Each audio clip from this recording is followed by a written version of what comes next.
तिची आसवे तिची सावली, व्यथा मनाची उरात लपली, स्वप्नामधला गाव शोधते स्पंदन वेडी राणी, धुंद नदीच्या काठावरची निळ्या नभाची गाणी, डोळ्यामधुनी अलगद सांगे कहाणी, मनस्विनी मनस्विनी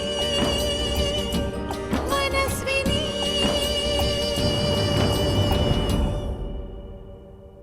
पण तू निर्णय का बदलू शकत नाहीस? आत्या मी नाही बदलू शकत. अगं पण का नाही? मला नाही जमणार आत्या. हे बघ, नितीन खरंच वाईट मुलगा नाहीये ग, पण त्याला भेटणारे लोक, त्यांच्या संगतीमुळे तो वाईट कामं करत राहिला आणि म्हणूनच तो तुझा गुन्हेगार ठरला ना.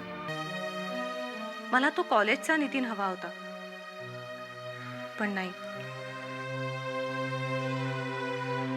मी पुन्हा त्याला भेटू की नको?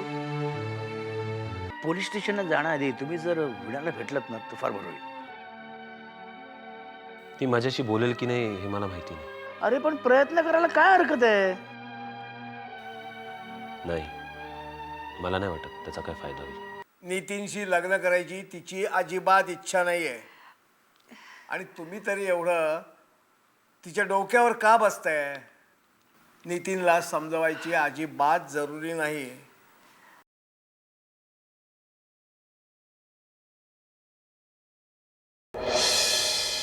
सयाजी, हो.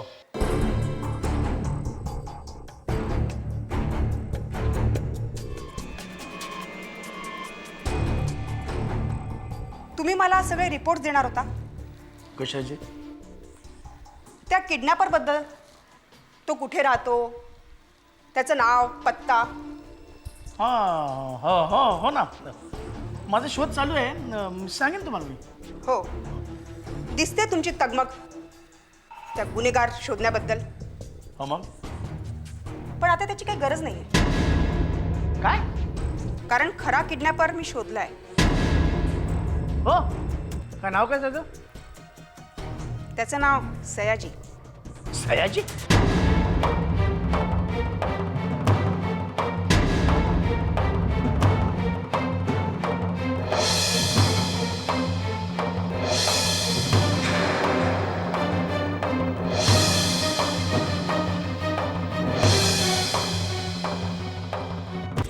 हो, तुम्हीच. अहो सासूबाई, काय चाललंय काय तुमचं? तुम्ही धडधडीत माझ्यावर आरोप करताय. मी बिनबुडाचे आरोप करत नाहीये. हे मी पुराव्यानिशी सिद्ध करून दाखवू शकते. काय पुरावे आहेत तुमच्याकडे मला सांगा. वेळ आली की कळेलच तुम्हाला. हो ना, मग असे बिनबुडाचे आरोप करत जाऊ नका माझ्यावर. मी बिनबुडाचे आरोप करत नाहीये. माझी पक्की खात्री आहे की माझा ॲक्सिडेंट झाल्यावर मला त्या अंधाऱ्या कोठडीत तुम्हीच डांबून ठेवलं होतं. मान्य आहे.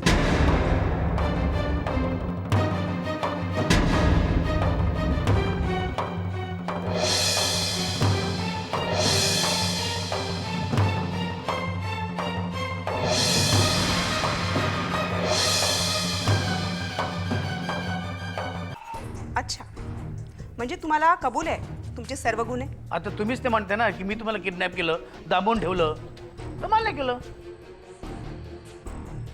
जातो मी तुरुंगात. हो ना, तरी काय, उठता बसता सगळे माझ्यावर आरोप करतातच. मीच एकदा तुरुंगात जातो आणि स्वतःचं तोंड काळं करून घेतो ना. सयाजी, तुम्ही खरंच भावनिक होताय का नाटक करताय? वाटलंच मला सासूबाई तुमचा माझ्यावर विश्वासच नाही. अहो कसा विश्वास बसेल सयाजी? तुम्हाला समजायला मला खूप उशीर झाला आणि त्यात तुम्ही एवढे खेळ करून बसलात की मागे पाहायला मला जरा सुद्धा वेळ मिळाला नाही. वा छान. म्हणजे जसा तुमचा किडनॅपिंगचा आरोप तुम्ही माझ्यावर केलाय तसं आता दुसरे आरोप करा माझ्यावर. मी खोटा आरोप कशाला करू? मग सांगा ना मी तुम्हाला किडनॅप केलं नाही म्हणून. तुम्हीच मला किडनॅप केलंय. बरं मी निघू आता. आता मी काय करतो, इकडं निघतो, पोलीस स्टेशनला जातो आणि कबुली जबाब देतो. हा पण पोलिसांचा माझ्यावर विश्वास बसायला हवा ना. बसेल. पुरावा दिला ना की सगळ्यांचा विश्वास बसेल.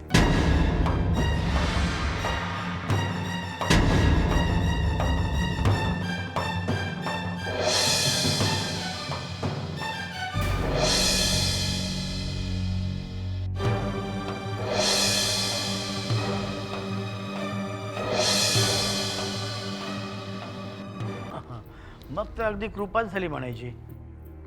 छान. म्हणजे सासूने एका साध्या सज्जन जावयाला जेलमध्ये पाठवलं अशी दुनिया बोंबलायला मोकळी. मला तर वाटलं की तुम्ही प्रॉपर्टीच्या वाटाघाटीसाठी मला. प्रॉपर्टी विषयी मी आता काही बोलणार नाहीये कारण मला त्यात हिस्सा नकोय आणि तसं मी अक्षयलाही सांगितलंय. काय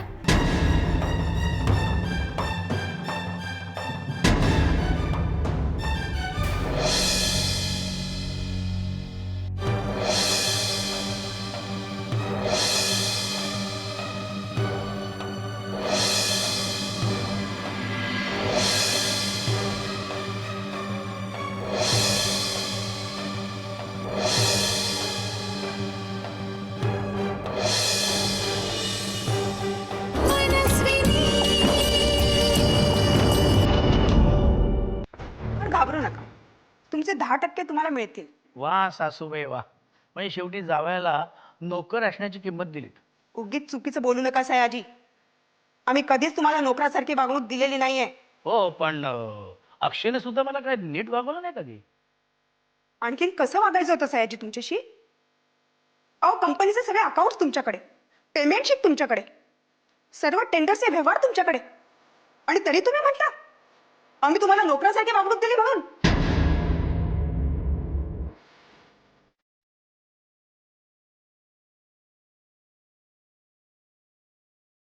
बोला बोला हो बोला. जेवढं पाहिजे तेवढं बोला. तुमचे दिवस आहेत ना.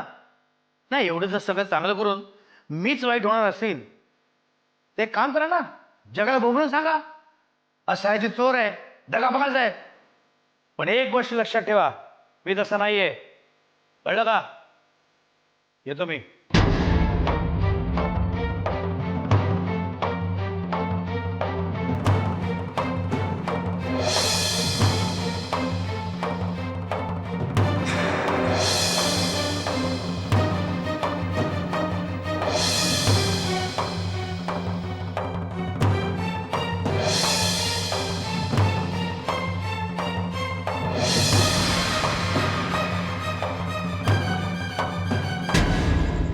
निशा नाही म्हणजे सारखं विचारायला चांगलं पण वाटत नाही पण विचारलं नाही तर मला राहणार नाही. अगं विचार ना. विचारण्याच्या आधी इतका विचार करतेस ना मला काही समजतच नाही. अगं तुझ्या दादाचे उपकार आम्ही आयुष्यभर विसरणार नाही. उपकार हे असे जड शब्द वापरून तू मला परका करतेस हा? नाही ग. अगं निशा जर तुझा तिथे दादा नसता ना तर नेमकं काय झालं असतं ना मी सांगू शकत नाही. म्हणजे त्या अंधाऱ्या कोठडीतून मी कशी निघाले असते ग? हे असं काहीच नाही. आणि तसंही अनु तुला शोधायला निघालीच होती. अगं निघाली होती पण तुझा दादा होता म्हणून हे सगळं झटपट झालं. हे मात्र खरं. तुझा दादा खरंच ग्रेट आहे. अगदी जादूगार असल्यासारखा. कदाचित तो त्याचं काम प्रामाणिकपणे करतो म्हणून. हो अगं म्हणजे बघ ना आम्ही जेव्हा जेव्हा अडचणीत होतो तेव्हा तेव्हा त्याने धावत येऊन आम्हाला मदत केली. अगदी सुपरमॅनसारखी. सो फास्ट ना. निशा एवढं सगळं कसं मॅनेज करतो का तू? ते तू त्यालाच विचार. नाही म्हणजे काय करतो नेमकं तो? ऑफिसर वगैरे आहे का? ॲक्च्युली सीमा मला नाही माहीत तो काय करतो. नाही म्हणजे बघ ना एवढे सगळे प्रॉब्लेम्स आणि त्याचं सोल्युशन त्याच्याकडेच असतं. आता त्याने आम्हाला सांगितलं की एका दिवसानंतर जाऊन पोलीस स्टेशनमध्ये कंप्लेंट करा. त्यामागे काहीतरी कारण असेल ना गं. असेल कदाचित. That's the point. अगं तो किती धाडसी आहे. He is different. हो. आणि हेच तर तुला कळत नाही. एक मिनिट. तुला असं वाटत नाही ना की मी तुझ्यापासून काहीतरी लपवते? अगं वेडे, तसं नाही म्हणते मी. तुझा दादा खरंच ग्रेट आहे. ते तर आहेच म्हणा. आणि पुन्हा एकदा थँक्स. थँक्स कशाबद्दल? अगं तुझ्या दादानी आमची एवढी बस बस बस बस, अजून किती आभार मानणार आहेस? ओके. अगं अनु भेटणार आहे मला. निघूया. चल. चल. अरे माझ्या घरची सगळी लोक मला समजावण्याचा प्रयत्न करतात. मी असा वागायला लागलो हे त्यांना अजिबात सहन होत नाहीये. हे बघ गजा भाऊ, तू जो स्टँड घेतलायस ना तो अतिशय योग्य आहे. हे बघ, मला वाटतंय की तू असा तडकाफडकी जो निर्णय घेतलास ना तो योग्य नाही. अरे मग काय करायचं होतं त्यांनी? हातावर हात धरून बसायचं होतं का? तसं नाही रे. हे बघ, तो जे बोलतोय ते अगदी बरोबर बोलतोय. अरे त्यांचं म्हणणं असं आहे की नितीन चांगला माणूस आहे. अरे बाबा, वेळ निघून गेल्यावर त्याचा काय उपयोग? अरे जोशा, एखाद्या माणसाला आपण सुधारायची संधी दिली पाहिजे की नाही? अरे बाबा, आणखी अजून किती संधी देणार आहेस? हे बघ, नितीनला आणखी संधी द्यावी असं मला अजिबात वाटत नाही. मलाही अगदी तसंच वाटतं. हे बघ, नितीन आणि विना कॉलेजपासूनचे मित्र आहेत. मला वाटतंय विना नितीनला चांगली ओळखत असेल आणि नितीन तसा गुन्हेगार प्रवृत्तीचा नाही आहे. त्याच्याविषयी मी खूप विचार केला आहे. मला वाटतंय कारण त्यांनी चूक केली म्हणून आपण जर चूक करायची तर त्याच्यात आपला फरक तो काय? हे बघ गडकरी, तुझं म्हणणं मला पटतंय, पण हे शब्दांचे खेळ आपल्या आयुष्यात उतरवण्याचा आपण प्रयत्न केला ना तर झालं तर आपलंच नुकसान होईल. हे बघ, जोशा बरोबर बोलतोय. नितीनला आपण माफ करण्यात काही पॉईंट नाही. बघा बाबा, तुम्हाला जर माझं म्हणणं पटत असेल ना तर राहू दे मग. हे बघ, वेणानं सुद्धा नितीनशी लग्न करायला नकार दिलेला आहे. म्हणजे मी म्हणतो तेच झालं ना. त्या नितीनचं आणि आपलं नातं जोडण्याआधीच तुटलेलं आहे. बरं, मग आता काय ठरवलंयस? नवीन स्थळ शोधायचं ठरवलंय. हां, विनासाठी नवीन स्थळ ठीक आहे, कारण विनाचा बाप म्हणून हे तुला सगळं करावंच लागणार आहे. हो, अगदी योग्य निर्णय हा. हे बघ, खरं तर घराची सगळी सूत्रं मी माझ्या हातात ठेवायला हवी होती, पण मला पॅरालिसिसचा अटॅक आला आणि मी एकदम खचून गेलो. त्यातून मी पुन्हा उठूच शकलो नाही रे. त्यामुळे काय चाललं आहे, काय चाललेलं नाही आहे ह्याचं काही भान नाही राहिलं. आणि मुलींनी सगळे निर्णय परस्पर घेतले आणि मग तेच घडत गेलं. अरे, त्या पॅरिसच्या अटॅकनी तू सही सलामत सुटलास, हेच मोठं नशीब. राजा भाऊ, तू तुझ्या मुलींच्या प्रेमासाठी सावरलास. लग्नाचं कर्तव्य तुझ्या हातून घडावं म्हणून तू या संकटातून अगदी अलगद बाहेर आलास. अरे तुम्ही दोघांनी मला काही कमी मदत केली नाही. तुमच्या पाठिंब्याशिवाय हे घडलं नसतं रे. अरे बाबा, देवाचीच कृपा म्हणायची, आणखी काय. हो, अगदी. चला गजा भाऊ, तू आता काय शांत बसू नकोस. विनाच्या लग्नासाठी अगदी एकदम उत्तम तयारी सुरू कर आणि यासाठी सगळ्या तुझ्या घरच्या लोकांचा विचार घे बरं का बाबा. हो, हे अगदी बरोबर बोललास. काय पाहू, सगळं काही चांगलं होईल. काय होणार आहे ते देवच जाणे.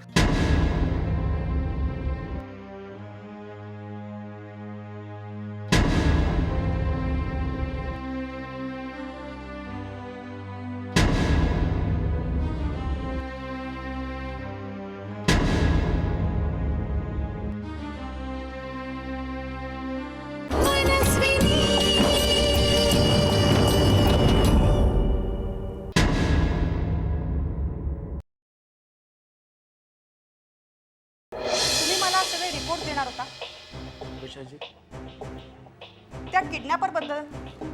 तो कुठे राहतो, त्याचं नाव, पत्ता. हो ना, माझा शोध चालू आहे, सांगेन तुम्हाला. हो, दिसते तुमची तगमग त्या गुन्हेगार शोधण्याबद्दल.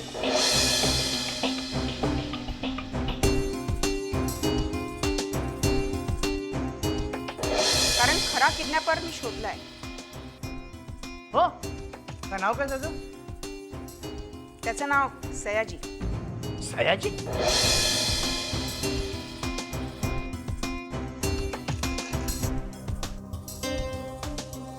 हो सासूबाई काय चाललंय का तुमचं? तुम्ही धडधडीत माझ्यावर आरोप करताय. मी बिनबुडाचे आरोप करत नाहीये. हे मी पुराव्यानिशी सिद्ध करून दाखवू शकते. काय पुरावे आहेत तुमच्याकडे मला सांगा. वेळ आली की कळेलच तुम्हाला.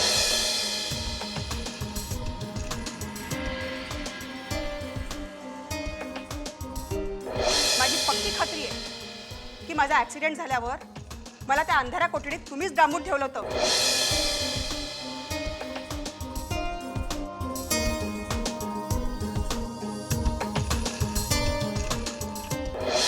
पण घाबरू नका, तुमचे 10% तुम्हाला मिळतील. वा सासूबाई वा, म्हणजे शेवटी जावयाला नोकर असण्याची किंमत दिली. उगीच चुकीचं बोलू नका सयाजी. आम्ही कधीच तुम्हाला नोकरासारखी वागणूक दिलेली नाहीये. हो पण अक्षयने सुद्धा मला काय नीट वागवलं नाही का?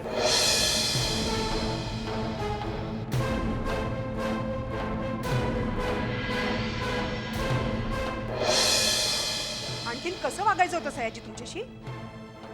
अहो, कंपनीचे सगळे अकाउंट्स तुमच्याकडे, पेमेंट शीट तुमच्याकडे, सर्व टेंडरचे व्यवहार तुमच्याकडे, आणि तरी तुम्ही म्हणता आम्ही तुम्हाला नोकरासारखी वागणूक दिली म्हणून.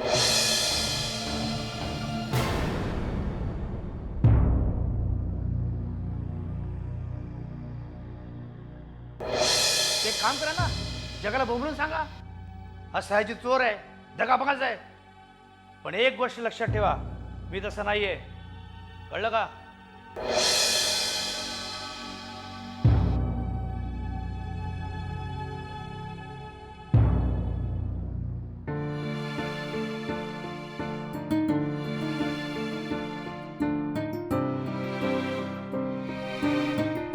नमस्कार साहेब. या या या तुमचीच वाट बघत होतो. काय झालं साहेब? काय नाही, तुमची आरती उतरायची होती ना. असं का बोलता साहेब? मला वाटलं की एखादी महत्वाची कामगिरी बजावायची म्हणून तुम्ही मला बोलवलात. अरे एक काम धड करू शकत नाही, आणखीन कुठे कामं मागतोयस? नाही साहेब, तुम्ही म्हणता ते बरोबर आहे, म्हणजे मला पटते हो, पण अरे काय नाही हो का नाही हो, काय ते एकदा ठरव रे बाबा, म्हणजे मला पुढचं काय तरी सुचेल. तुझ्यामुळे माझ्या डोक्यात टांगती तलवार आले. काय झालं साहेब? त्या सीमाला किडनॅप केलंस, पण तिच्यावर धड नीट लक्ष ठेवू शकला नाहीस तू. असं जर काम करायला राहिलास ना तर तुमच्या साहेबाचं काय चांगलं होणार आहे? ती एक मोठी चूक झाली माझ्याकडनं साहेब, पण अरे बाबा ही एकच नाही, आणखीन बरंच काय घडून गेलंय. आता आणखीन काय घडलं साहेब? हे बघा साहेब, तुमच्यावरती वाईट दिवस येऊ नयेत म्हणून तर मी सतत चिंतन आणि मनन करत असतो ना साहेब. अहो असं काय बोलते साहेब? साहेब देवाची शपथ साहेब, हे बघा साहेब, मी तुमचं मीठ खाल्लंय, मी असा विचार कसा करू शकेन साहेब? अहो साहेब, उलट मी देवाकडे नेहमी तुमच्या भल्यासाठीच प्रार्थना करत असतो. खरंच साहेब. म्हणजे तू माझा हितचिंतक नाहीस म्हणून हे सगळं घडते का? माझ्या भल्यासाठी प्रार्थना करतोयस, मग एका पाठोपाठ एक अशा वाईट बातम्या काय येतात बाबा? काहीतरी मिस्टेक होत असेल साहेब. बाय द वे साहेब, दुसरी वाईट बातमी काय आहे? दुसरी वाईट बातमी सांगतो ना. आमच्या सासूबाईंना कळलंय की आम्हीच त्यांचं अपहरण केलं म्हणून.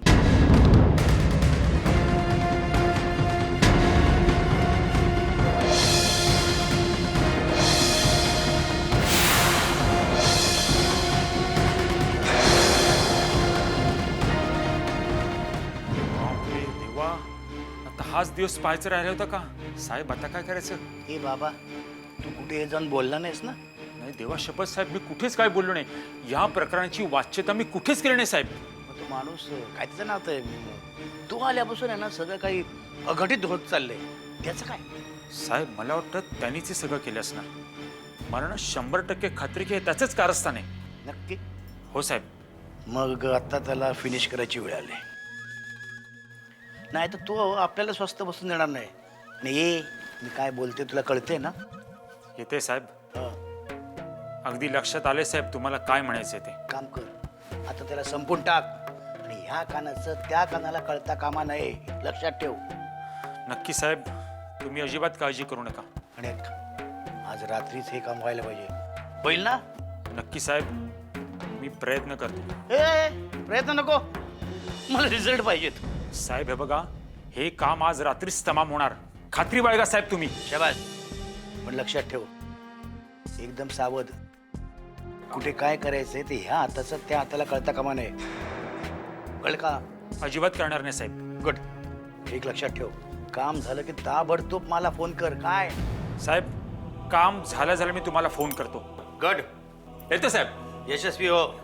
All the best. Thank you Saheb.